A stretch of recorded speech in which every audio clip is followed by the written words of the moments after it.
Jamaica achieving a vibrant and sustainable economy by 2030 is being strengthened by government's strategic priority to pursue a credible economic program and to spend responsibly, a mandate to which each ministry is making its own contribution.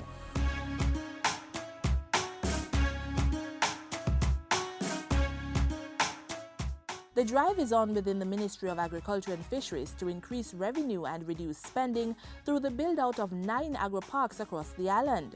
The program is expected to bring in over $4 billion Jamaican dollars in the government's coffers over 3 years, or by the end of 2015. The undertaking is a partnership agreement with the Agriculture Ministry, investor farmers, and the private sector to engage in high-level production for export and local markets. This is to significantly reduce the high import bill as well as to increase export earnings. What we envisage, out of these agri-parks, we will be looking at import substitution to the tune of about $80 million.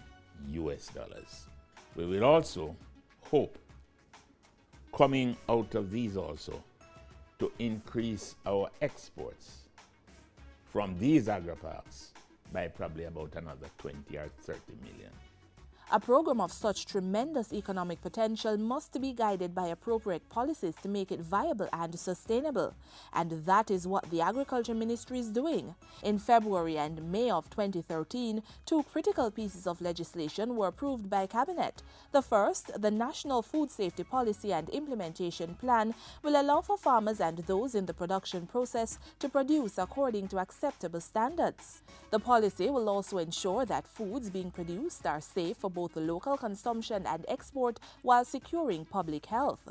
Guided by the regulations of this policy, food produced under the agri-parks will be of superior quality that will lead to an increase in demand for the crops, resulting in increased earnings, giving credence to the credibility of the program.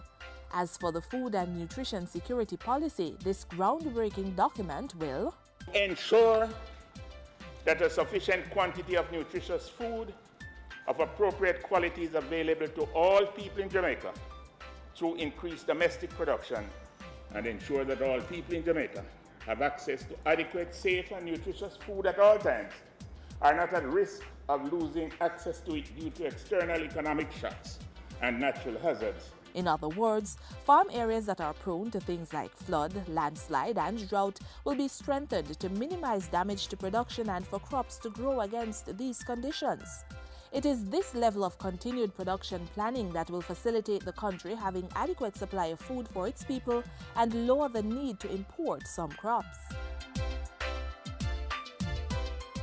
In exercising responsible spending, the Agriculture Ministry has installed key infrastructure such as irrigation, drainage, and roads to support the agri-parks.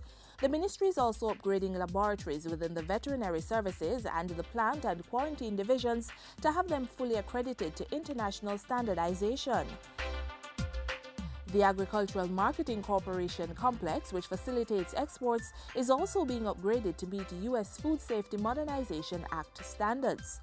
The overall aim is to strengthen areas that have direct connection and contribution to the economic earnings of the sector.